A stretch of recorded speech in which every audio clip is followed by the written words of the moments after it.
Good evening, everyone. My name is Sarah Ndano, and welcome to this week's episode of the Skin Therapy Show. On this show, we are going to start with an acclaimed celebrity hairstylist who will clue us in on how taking care of hair will make our skin feel like milk. With over 40 years of experience in her field, she has worked with the big names in Hollywood, including Naomi Campbell. I'm talking about Venus and Serena Williams. I'm talking about Ludacris. Big names, Shaz. Yes, and she's also the brand ambassador for a multinational hair company and hails from Trinidad. Please allow me to welcome the gorgeous, the multi-talented, ever so beautiful and very humble Ms. Sharon Brown, aka Ms. Shaz. Welcome to the show. Hi. Asante Asana. Oh, Karibu. Yeah. I've been here long enough. Ms. Shaz, I must say that I am very much honored that you took time off your busy schedule to be here with us. Tell us a brief history about your career and yourself. Okay, I've been in the industry all my life, professionally for the past 41 years, almost 42 years already. Wow. My focus over the past 30 years has been hair loss in women of color. And I'm on a global mission to turn glam green and take the pain out of beauty one strand at a time. I'm an advocate for other salon professionals because over the years, a lot of us have died from all types of illnesses, and we didn't know it was related to what we were using in the salon. So that my awareness has been expanded. You know, it has awakened the consciousness in me. So I have really been focusing the last few years, I should say the last 5 years, in educating salon professionals in how to better take care of themselves and their clients. Wow. So how did you get to Hollywood? I mean, it's such a competitive industry.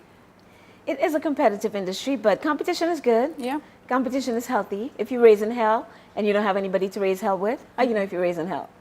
You know? Yeah. So you always need someone, you know, over your shoulder, you know, to keep you on point. I know a lot of people are scared of competition, but I like the competition. That's why I left my country and moved to the United States, because I was at the top of the game in Trinidad. I didn't really have anybody that was my rival. So I left and I went to Florida for challenge. That's exactly what I said I was going for challenge. And it's been a challenging 29 years. So how does hair relate to skin? Hair relates to skin in a very big way. First of all, your scalp is your skin. Yes. Okay? A lot of people fail to realize that. Your scalp is an extension of your forehead. The skin is the largest organ on the body, and it releases a lot of toxins. And I can't understand for the life of me why a lot of women ignore shampooing their hair. It's like that personal hygiene is not at the top of the list. There's a myth that says that if our hair is dirty, it's going to grow better, and that's nonsense. Your hair needs a healthy environment to grow. A lot of the times that women have problems with their skin, it might be related to what's going on in their scalp. And because their hair is dirty, it's rubbing against their skin, and then they have all these issues. So let's talk about hair products Yes. and how they affect our scalp, which is very important because I know most of the people do not know what exactly to use on their hair, which in turn affects our scalp, you know. We have, I'm sure you've come across cases where someone has a lot of dandruffs or mold growing on the weaves that we are wearing. Please, how can we identify the kind of products that we're going to use on our hair, the good products for our hair? It is so important. That's a question that I've been asked so many times since I've been in Kenya, and I'm not really familiar with what's being sold. I mean, a lot of the products that I see that are popular are really over-the-counter products in the United States. They're not professional products. Oh, wow. But yet here, they're professional products.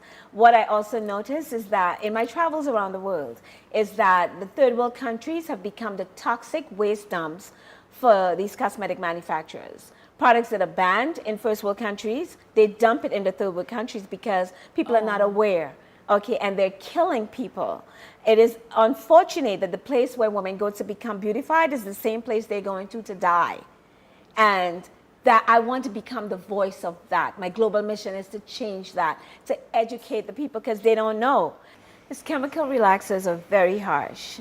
And the biggest lie that they've told the consumers is that it's a no lie. You know, they came up with another line of relaxers and they called it no lie. That's the biggest lie. Because anything that contains a hydroxide is a lie, whether it be calcium hydroxide, sodium hydroxide, lithium hydroxide, potassium hydroxide, they're all lies. And they never stop working. So the fact that hairdressers are going to overlook basing the scalp to protect the skin from these harsh chemicals is, you know, beyond my thought. Like, what are you thinking about? Yeah. I have told people, if you see your hairdresser putting on some gloves and she's not protecting your scalp, you need to get up and leave, okay? Because again, your scalp is your skin. Actually, most of them do that a lot. And they just skip that step. Yeah. And you're causing great harm. It never stops working. Hydroxide never stops working. So even after they've rinsed it and maybe neutralized it, it's entering your scalp, it's entering the pores, it's going to eventually end up in your bloodstream. And years from now, you're going to be having some type of illness that you did not realize was related to that situation. Now, a few years ago, when because I retired for 2.5 years and came out of retirement, and I noticed like 100% of the women that I saw had hair and or scalp issues. 100% of the new clients. Wow. They had hair and or scalp issues. Like you said, they had the dandruff, they had dry scalp, they had itching. Some of them had scar tissue on their scalp, you know, a lot of hair breakage. I also noticed with the young girls, a lot of them were developed. Big breasts, big hips, big derriere. And I'm only noticing that on the melanin dominant people. Yeah. And because I'm a multiculturalist hairstylist, I realized that there was a difference in what I was seeing in my non-black clients to what I was seeing in my black clients. It was just my thought, like my experience. I says, you know what? I think the relaxer has a lot to do with it. I'm hearing my black woman clients talking about fibroid tumors, polycystic ovaries, polycystic breast, migraine headache. Shaz, you may just have to hold it right there because I have a question coming up about the diseases that people get out of these products that we are using. It is now time to pay our bills. Don't go so far. We will be right back after the break.